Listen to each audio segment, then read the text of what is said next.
Episode 4 में हम देखते हैं लुओ फेंग हावाई के घर पर आ गया होता है। वह चिल्लाता है कि तुमने मेरे पिता को कैसे मारने की हिम्मत की। यह सुनकर हावाई उसका मजाक उड़ाता है और अब वह उन्हें पीटने के लिए कहता है। यह देखकर लुओ फेंग तुरंत उसे नीचे पटक देता है। यह देखकर हावाई अपने चमचों के साथ उस पर अटैक करता है, परंतु लुओ फेंग तुरंत उसमें भी एक लात मार देता है और वहाँ खड़े उसके चमचों को भी वह काफी मारता है। हावाई वापस से लुओ फेंग पर अटैक कर देता है, परंतु लुओ फेंग तो उसके अटैक से बचते हुए उसे हवा में उछालकर उसकी एक किक मारता है, जिससे कि वह घायल हो जाता है। और अब वहाँ पुलिस आ जाती है। इधर जू जिन वहाँ पर खड़ी होती है, वह देख रही होती है। अब इन्वेस्टिगेशन करने के लिए पुलिस वाले उसे वहाँ से ले जाते हैं। जू जिन वहाँ खड़ी वह सब देख रही होती है। अब हम लुओ फेंग को देखते हैं जो कि एक जेल में होता है। एक पुलिस वाला उसे बताता है कि तुम्हारे सभी लोगों को छोड़ दिया है, परंतु तुम्हारी इन्वेस्टिगेशन जारी है। और अब वह पुलिस वाला वहाँ से चला जाता है। हम लुओ फेंग के पिता को देखते हैं। वह कहते हैं कि लुओ फेंग कब बाहर आएगा, पर वह व्यक्ति कहता है कि हम अभी इन्वेस्टिगेशन कर रहे हैं। उसके माता पिता काफी ज्यादा दुखी हो रहे होते हैं। तभी लुओ फेंग का भाई आकर कहता है कि माताजी और पिताजी आप परेशान मत होइए। भाई ने जो भी किया है वह सब कुछ सोच समझ कर किया होगा, आप उन पर भरोसा रखें। लुओ फेंग के पिता कहते हैं कि आज तो उसका प्रोसीड्यो प्रैक्टिशनर एग्जाम था, मुझे नहीं पता कि इसका उसके भविष्य पर क्या प्रभाव पड़ेगा। यह सुनकर वह व्यक्ति कहता है कि क्या प्रोसीड्यो प्रैक्टिशनर एग्जाम। इधर हम लुओ फेंग को देखते हैं जिसके कमरे में 2 और लोग होते हैं। उनमें से एक व्यक्ति कहता है कि तुम इधर आओ और मेरी मसाज करो। लुओ फेंग इसके लिए उसे साफ साफ मना कर देता है, पर वह व्यक्ति काफी ज्यादा भड़क जाता है, परंतु लुओ फेंग तो उसे इग्नोर करता है, परंतु वह व्यक्ति उस पर एक पंच मार देता है। लुओ फेंग सोचता है कि क्या हुआ, अगर यह ताकतवर है तो मैं भी पीछे नहीं हटूंगा। वह व्यक्ति कहता है कि लड़के मैंने तुम्हें नहीं बताया, परंतु मैं प्रोसीड्यो प्रैक्टिशनर एग्जाम पास कर चुका हूँ। और अब वह व्यक्ति उस पर अटैक कर देता है, परंतु लुओ फेंग तो उसके अटैक से बच जाता है। अब वह व्यक्ति लुओ फेंग पर अटैक करता, परंतु लुओ फेंग तो उसके अटैक से बच रहा था, परंतु वह व्यक्ति लुओ फेंग को कैसे भी करके एक और बार हिट कर देता है। अब यह देखकर लुओ फेंग उससे फाइट करने के लिए तैयार हो जाता है और अब वह उससे फाइट करने लगता है। वह व्यक्ति उसे मारने की कोशिश करता है, परंतु लुओ फेंग पीछे नहीं हटता और अब लास्ट मोमेंट पर लुओ फेंग उस व्यक्ति को नीचे कर देता है। अब लुओ फेंग उसे पकड़ते हुए कहता है कि ऐसा लगता है कि तुमने प्रोसीड्यो प्रैक्टिशनर एग्जाम उत्तीर्ण नहीं किया। वह व्यक्ति लुओ फेंग से माफी मांग रहा होता है। वहाँ खड़ा एक व्यक्ति कहता है कि भाई रुक जाओ, क्यूसी प्रैक्टिशनर को एक बार परेशानी खड़ा करने के लिए दंडित किया गया था। लुओ फेंग सोचता है कि अच्छा तो यह हावाई का रियल गोल हो सकता है, इसीलिए वह रुक जाता है। इधर हम हावाई को एक व्यक्ति के साथ देखते हैं। वह उससे कहता है कि ब्रदर जाओ, मुझे पता है कि यांग जाओ सिटी में ऐसा कुछ भी नहीं है जो कि आपसे छुपा हो। यह सुनकर वह कहता है कि अच्छा तो ऐसा कौन है जो कि तुम्हें परेशान कर रहा है। पर हावाई कहता है कि उस लड़के का नाम लुओ फेंग है, वह मेरा क्लासमेट है। कुछ समय पहले उसने मेरे बॉडीगार्ड को घायल कर दिया था, यहाँ तक कि उसने मुझे भी काफी मारा था। यह सुनकर जाओ कहता है कि मिडिल स्कूल का स्टूडेंट तुम्हें कैसे हरा सकता है, जहाँ तक मुझे याद है तुम तो मार्शल आर्ट हॉल के सीनियर डिसाइपल हो। इस पर हावाई कहता है कि वह तो एक प्रोसीड्यो प्रैक्टिशनर है। यह सुनकर जाओ कहता है कि तुम मान लो कि मैंने कुछ नहीं सुना और वह वहाँ से जाने लगता है।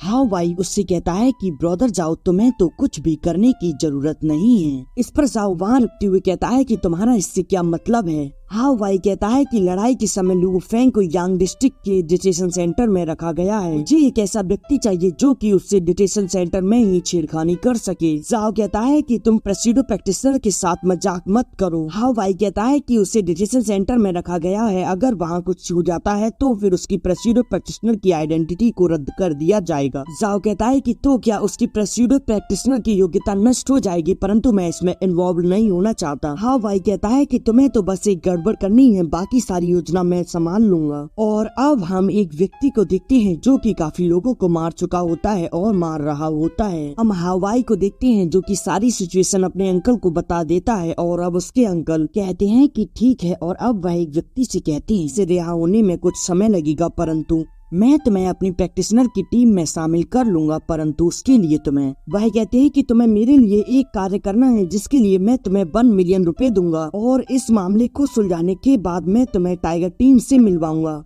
इधर वू टोंग जियांग से कहते हैं कि पिछले दिनों में टाइगर टीम के लोगों ने मुझसे संपर्क करने की कोशिश की। जियांग कहते हैं कि टाइगर टीम गाओ जी प्रैक्टिशनर बन सकती है, ये यांग जिंग सेन को इतना महत्व क्यों देते हैं मुझे समझ नहीं आ रहा। पर वू टोंग कहते हैं कि जिंग सेन एक प्रैक्टिशनर के रूप में ग्रेजुएट नहीं था, लेकिन वह फिर भी एवरेज जूनियर प्रैक्टिशनर से कहीं अधिक बेहतर है। रियल बैटल पिछले वर्ष हुई थी जिसमें उन्होंने कई लोगों को मार दिया था, इसीलिए वह अब जेल में है, परंतु अब उसे जल्द ही रिहा कर दिया जाएगा। जियांग सोच रहे होते हैं कि यदि लुओ फेंग को किसी प्रैक्टिशनर बैटल एग्जाम में ऐसे अपोनेंट का सामना करना पड़ा तो काफी कठिन होगा। अब वह पुलिस वाला व्यक्ति अपने चीफ को बताता है कि लुओ फेंग प्रेसिडो प्रैक्टिशनर एग्जाम में क्वालिफाई हो चुका है। यह बात मुझे उसके घर वालों से बात करने पर पता चली। यह सुनकर वह व्यक्ति काफी ज्यादा अचंभित होता है और वह सोच रहा होता है। तभी उसके फोन पर फोन आता है, वह उसे उठाता है और एक व्यक्ति बोलता है कि मेरा लास्ट नाम जू है और जो कल फाइट हुई थी उसके बारे में मैं आपको सारी फुटेज भेज रही हूँ। इधर वू टोंग और जियान लुओ फेंग के बारे में बात कर रहे होते हैं कि वह कहते हैं कि इसकी एबिलिटी काफी अच्छी है, परंतु अगला एग्जाम इसके लिए काफी कठिन हो सकता है। वह कहते हैं कि यदि टेस्ट में यह जिंग सेंग जैसे प्रतिद्वंदी से लड़ेगा तो फिर इसके लिए खतरा हो सकता है। जियांग कहते हैं कि यह सब तो उसकी एबिलिटीज और उसके मार्शल आर्ट पर निर्भर करता है। तभी वहाँ एक काले कपड़ा ओढ़ा हुआ खड़ा व्यक्ति कहता है कि मैंने उसके प्रेस्यूडो प्रैक्टिस टेस्ट को खुद देखा था और मैंने उसके अंदर स्पिरिचुअल पावर का भंडार देखा था। जू कहते हैं कि उसकी स्पिरिचुअल पावर ने तो मुझे सचमुच चौंका दिया था। इधर हम लुओ फेंग को देखते हैं जो कि लेटा होता है। वह सोच रहा होता है कि यांगू कह रहा था कि मैंने सुना है कि ऐसे चिकित्साओं का एक समूह है जो कि बहुत दुर्लभ है और जिनके पास स्पिरिचुअल पावर है उन्हें स्पिरिचुअल मास्टर कहा जाता है, लेकिन मुझे अभी भी स्पिरिचुअल मास्टर के बारे में कोई भी जानकारी नहीं मिली है। तब जियांग ने कहा था कि यदि आप इसका पता नहीं लगा सकते यह सामान्य बात है, क्योंकि स्पिरिचुअल मास्टर बनना बहुत दुर्लभ बात है। उन्होंने बताया था कि स्पिरिचुअल मास्टर एक रेयर प्रैक्टिशनर होता है और इसके बारे में जानने का अवसर एक प्रैक्टिशनर बनने के बाद ही मिलेगा।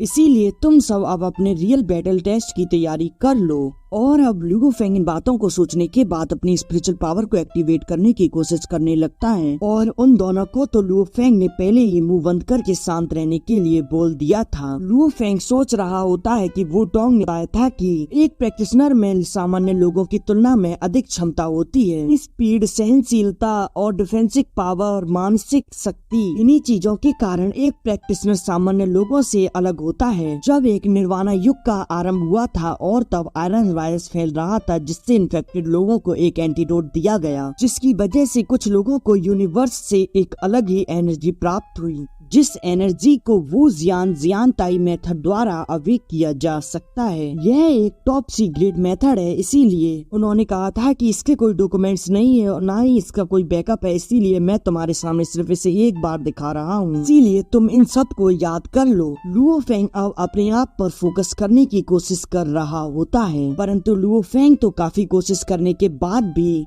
फोकस नहीं कर पा रहा था और अब वह फिर से उसी एनर्जी को एक्टिवेट करने में लग जाता है और अब उसे घड़ी की भी आवाज सुनाई देने लगती है और अब धीरे धीरे उसे अपने अंदर एक अलग पावर फील होती है और तभी उसके अंदर से एक पावर का सैलाब निकलता है और अब आखिरकार लुओ फेंग अपनी स्पिरिचुअल एनर्जी को फील कर पा रहा था, जहाँ लुओ फेंग अपने आप को एक अलग ही जगह पाता है, जहाँ वह लुओ फेंग अपनी पूरी बॉडी में एक अलग ही लेवल की ऊर्जा को महसूस कर पा रहा होता है और अब लुओ फेंग के जेनेटिक सेल भी बदल रहे होते हैं और अब लुओ फेंग के अंदर स्पिरिचुअल पावर फैल रही होती है। इधर उसी व्यक्ति को कुछ लोग एक प्रिजन से निकाल कर ले जाने लगते हैं और अब वह व्यक्ति जैसे ही लुओ फेंग के रूम से गुजर रहा होता है तभी वह उसके कमरे में अपनी एक एनर्जी को छोड़ देता है जो कि काफी डार्क होती है। इधर लुओ फेंग को पसीना आ रहा होता है, वह अपनी कल्टीवेशन में लगा होता है और तभी वह डार्क एनर्जी एक स्नेक में बदल जाती है जिसकी आंखें लाल होती है और अब वह उस पर अटैक कर देती है। परंतु इससे आगे हमें पता चलता यह एपिसोड यहीं एंड हो जाता है, तो इसके आगे की कहानी पता चलेगी हमें नेक्स्ट एपिसोड में, तो बने रहना।